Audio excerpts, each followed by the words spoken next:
민수기 17장은요, 16장하고 계속 이어집니다. 이제 고라, 다단, 아비람이 모세와 아론의 권위에, 하나님이 세운 권위에 도전했기 때문에 그들과 250명 지휘관들은 한순간에 땅이 갈라서 죽고 불이 내려와서 그들이 하나님의 심판을 받게 됩니다. 그런데 더 큰 문제는 두 번째, 그들이 죽은 이유를 또 모세와 아론 때문이라고 하면서 또 원망했다는 사실이에요. 참 우리가 이거는 꼭 깨달아야 됩니다. 죄라는 것은 좀 어떻게 보면 전이가 되는 전염성이 있어요.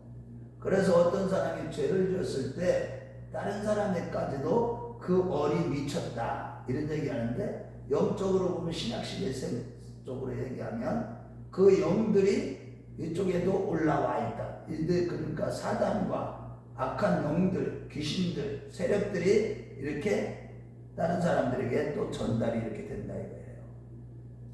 그러다 보니까 백성들이 다 하나님께 원망을 하는 게 아니라 또 모세와 아론께 원망했는데, 그것조차도 하나님께 원망하는 건 또 마찬가지예요. 고라다단 아비람이 반역했지만 그것이 백성들에게까지도 또 반역하는 사건이 또 일어나는 거예요. 그것을 인해서 하루아침에 이 연병이 생겨가지고요, 14,700명이 막 죽어갈 때 이 모세는 중보기도 할 수가 없었어요.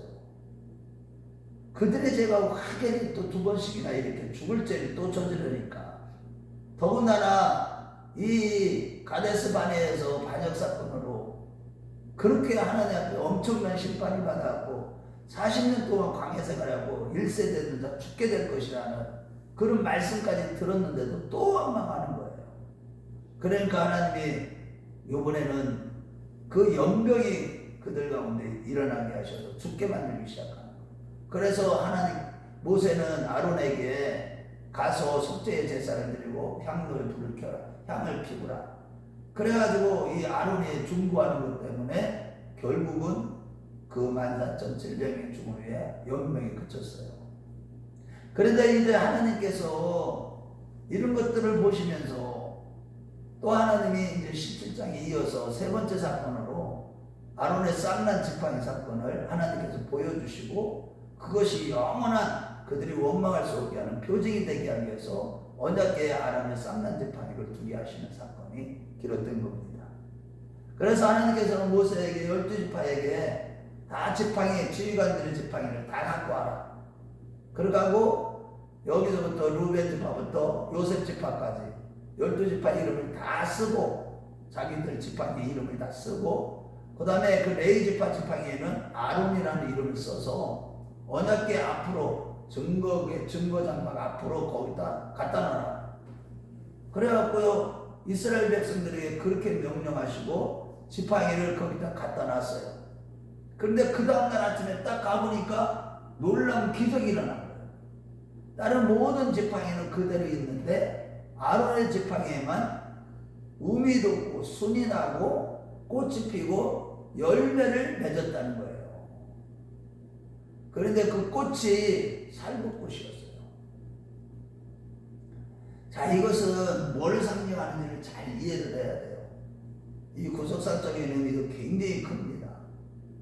이제는 하나님께서 분명히 아론이 제사장이 된 직분은 하나님께로부터 온 것이지 스스로 자기들이 높여서 제사장이 되고 그런 것이 아니다. 그러니까 결국은 고라, 다단, 아비람의 주장은 다 거짓이라는 것, 잘못됐다는 것을 온 백성이 깨닫도록 하신 거예요. 이거는 구속사적으로 뭘 얘기해 주냐면, 천하인간의 구원 얻을 만한 다른 이름을 우리에게 주신 적이 없다고 사도행전 4장 12절의 말씀처럼, 지금 오늘날 보면은 종교 다원주의에 빠져가지고 모든 기독교인들이 거기에 미혹돼가지고 다른 종교에도 구원이 있다, 불교는 불교대로, 천도교는 천도교대로, 이슬람은 이슬람대로 다 최고의 절대 주권자인 하나님을 찾아 올라가는, 산에 올라가는 길은 다 다르듯이 그럼 정상에서 똑같이 다 만나서 구원을 받는 거 아니냐. 이러한 어떻게 보면 이 합리적인 사고는 해요. 그런데 그것이 진리의 말씀을 대적하는 거예요. 우리 인간들의 생각은 이렇게 사악합니다. 그게 다 누구의 지배를 받아서 너희 아버지는 마귀니라. 예수님께서 바리새인들과 유대인들에게 하신 말씀이 뭐예요? 그들 앞에서 직접 얘기하셨어요. 너희들은 너희 아버지는 너희 아비는 마귀라, 마귀. 그래서 우리가 끊임없이 신앙생활하는 건 지난주에도 우리의 생각, 어제도 말씀드렸지만 우리의 생각을 인간적인 생각, 육체적인 생각, 이 생각을 내려놓고 이것을 죽여야 되는 거예요. 너무나도 합리적인 생각인 것 같지만 하나님 앞에서는 아니라는 거예요.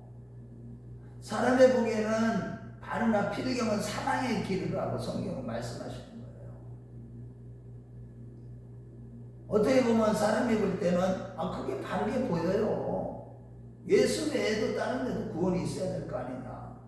다른 종교에도 보면 거기도 돌을 닦는 것도 있고 자기를 부정하는 그런 논리. 이게 보면은 진리하고 아주 흡사하게 사단이 이 종교들을 만들어가는 거예요. 사람들을 다 미혹하기 위해서. 궁극적으로는 다 지옥불로 끌고 가게 하기 위해서.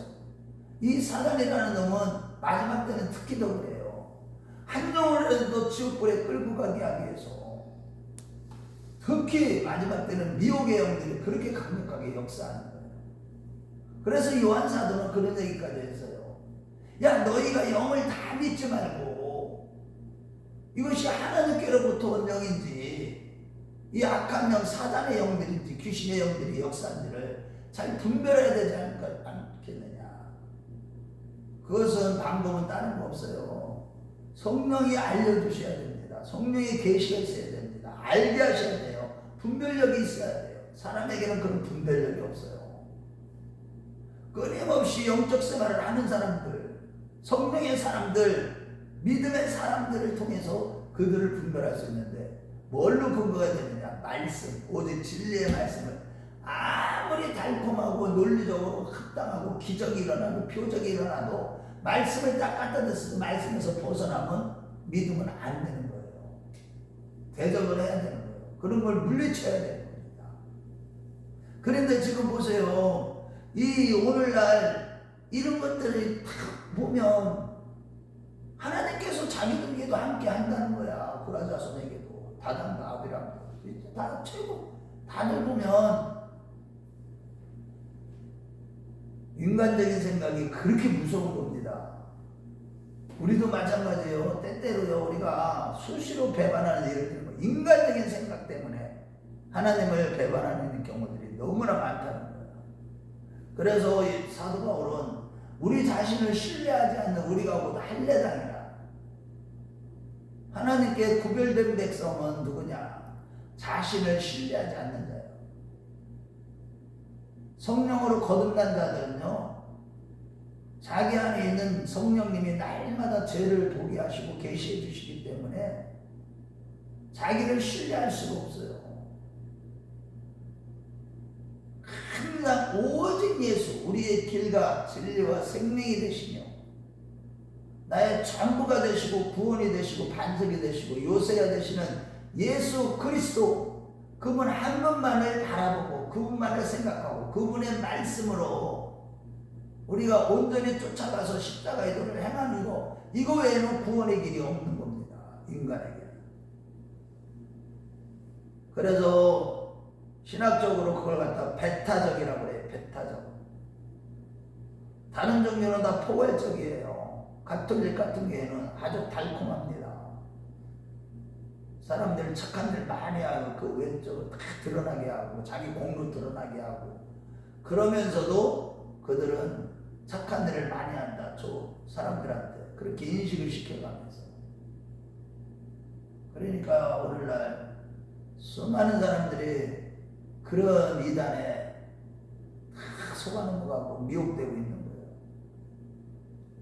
참으로 안타깝습니다. 그런데 지금 그런 이 기독교 바깥에 있는 종교들에 대해서는 그 배타적으로 할 수 있다고 해도 기독교 안에까지 들어온 기복주의나 신사도 운동 같은 신사도 운동이나 뉴에이지 운동 다 흡사합니다.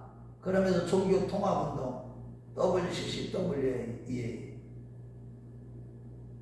지금요 한국교회가 지금 철저히 회개해야 될 때입니다. 다른 어떤 것도 중요하지만 열심히 하나님 앞에 충성하는 거 그거 뭐 열심히 어떻게 보면 그렇게 막냥 우리 하나님은 그렇게 강요하시고 그러질 않아요. 나를 믿는 것이 하나님이 일이라 하셨지. 예수님이 그런 거예요. 제자들이 물어봤어요. 어떻게 하는 것이 하나님의 일입니까? 나를 믿는 것이 하나님의 일이다. 오직 예수를 믿는 믿음 이게 제일 어려운 거예요. 사실은 알고 뭐 큰일 막 봉사하고 헌신하고 막 이런 것들이 어려운 게 아니에요. 그걸 하면 돼요. 진짜 온전히 믿는 거 예수님을 이게 어려운 거예요. 다른 말로 얘기하면 영적인 싸움을 싸우는 것이 어려운 거예요. 진짜 어렵습니다. 그런데 이게 기도와 말씀으로 무장하지 않으면 우리가요 영적인 싸움에서 픽픽 다 쓰러져요. 오늘날. 그래서 지금 하나님이 아예 큰 것들을 아주 그냥 단절시키시기 위해서 아주 그냥 아론의 쌍난지팡이 열매를 맺었는데 거기에 살구꽃은 흰색이잖아요. 지금 예레미야 1장 11절 말씀에 보면 하나님께서 예레미야에게 환상 보여주시는데 네가 무엇을 보냐? 그러니까 살구꽃을 보나이다. 살구꽃은 제일 먼저 피거든요. 꽃 중에서 봄에 이 살구꽃이 봄에 제일 먼저 피는데 그 얘기는 뭐냐? 하나님이 보좌는 어때요? 백보좌예요. 이 다니엘서 7장 9절이나 이런 데 보면 또 계시록에 보면 이사야서 보면 하나님의 보좌는 큰 백보좌예요. 그런데 거기 앉으시니 얼굴을 보니까 머리털이 희기가 완전히 빛과 같은 거예요. 옷이 세마포옷을 입으셨는데 완전히 빛이에요. 빛. 우리 한번 찾아볼까요? 다니엘서 7장 9절.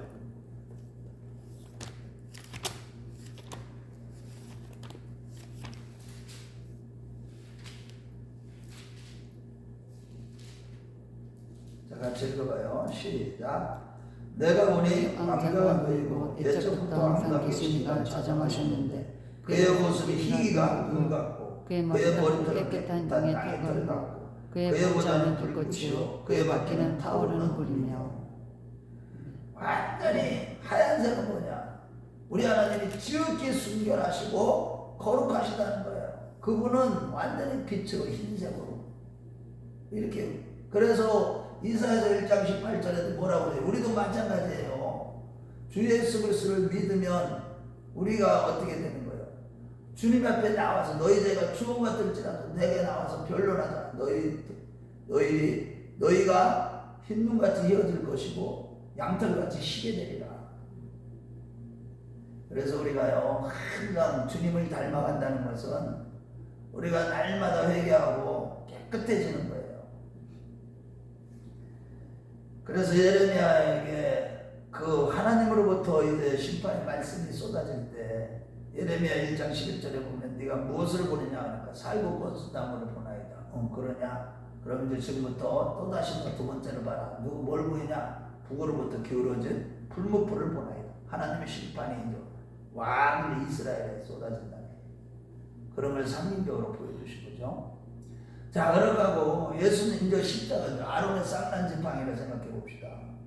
이것은 구속사적으로 보면 예수 그리스도의 십자가 부활을 예표하는 사건이에요. 또 한편으로 구속사적인 교훈은 이게 뭐냐? 예수님께서 십자가에서 죽으시고 부활의 첫 열매, 그것이 바로 아론의 쌍난지팡이가 꽃이 피고 싹이 나고 그 다음에 뭐가 나는 거예요? 열매가 맺혔다는 거예요. 부활의 열매가. 그래서 고린도서 15장 3절과 4절 말씀에도 그런 얘기하죠. 성경대로 예수께서 우리 죄를 위하여 죽으시고 성경대로 우리를 위하여 다시 살아나사 성경에 보면은 이사야서 9장에 보면은 이새의 뿌리에서 한 싹이 났으니 그러면서 그는 정사자고 정사와 권사와 모든 권세를 가지십니다. 예수 그리스도를 나타낼 것을 예표한 그 성경대로 예수님이 이 땅에 오셔서 우리 죄를 대속하는 죽음을 죽으시고, 그리고 성경의 창세기 3장 15절의 말씀에 보면은 여자의 후손이 와서 남자의 그 뱀의 머리를 박살낸다고 그랬잖아요. 그 똑같이 성경의 모든 예언이 다 성취되는 거예요. 뭘로 다? 예수 그리스도의 십자가의 구속의 사건으로 온 인류의 죄를 다 담당하시고 3일 만에 부활하사 첫 열매가 되시는 거예요. 그래서 그를 믿는 자마다 또한 죽지 않고 영생을 얻는다는 거예요. 아론의 쌍난 지팡이 거기서 열매를 맺혔다는 것은 이스라엘 백성들에게 그 대제사장으로 하나님이 대제사장으로 세우신 아론을 통해서 너희에게 생명의 말씀이 너희에게 증거되고 너희에게 제사를 드릴 수 있는 그 그름 아무나 나갈 수 없는 거예요. 제사장 외에는, 우리의 영원한 대제사장 외에는. 그래서 우리도 그분의 영이 우리에게 오시면 우리가 왕같은 제사장이 된다고 베드로전서 2장 9절에 말씀하시는 거죠. 자, 그래 결론입니다. 오늘 이 아론의 쌍난 지팡이 교훈을 통해서 우리는요, 하나님이 세우신 권위 앞에 함부로 도전해도 안 되고, 그 다음에 그게 바로 오늘날 종교다원주의 같은 것들이 하나님께 대적하는 거예요. 엄청 무서운 겁니다. 하나님은 심판하셔요. 우리 하나님은 지금도 심판하시는 하나님입니다. 구원하시는 구원의 보세주지만 그러면서도 아주 작은 심판들을 하나님이 다 하시는 거예요. 역사를 주관하신다는 뜻이에요. 하나님이 온 세계 위에 만유 위에 주가 되심을 계속 지금 온 세계에 일어나는 일을 보세요. 다 보여주시잖아요. 그래서 우리는요, 항상 살아계신 하나님 그분 앞에서 우리 자신이 누구인지를 정확하게 알고, 피조물인 우리는 예수 외에는 구원이 없어요. 우리는 구원받을 자격이 전혀 없습니다. 가능성이 아예 없습니다. 인간 스스로는 어떤 종교를 가지고도 어떤 종교도 구원받을 수 없어요. 오직 예수를 믿는 믿음으로만 구원받습니다. 율법의 행위에서도 구원받지 못합니다. 어떤 선한 행동도 구원받지 못합니다. 오직 예수 그리스도를 믿는 믿음으로만 우리가 구원함을 받고 영생을 누리는 거예요. 저와 여러분들이 오직 주님만 바라고 오직 주님만을 섬기고 늘 겸손하게 하나님 앞에 늘 굴복하고 무릎을 꿇는 거룩한 산제사 우리 자신을 날마다 하나님께 드리는 정말로 생명력이 넘치는 삶을 살아가는 우리 모두가 되시기 주의 이름으로 축원합니다. 아멘.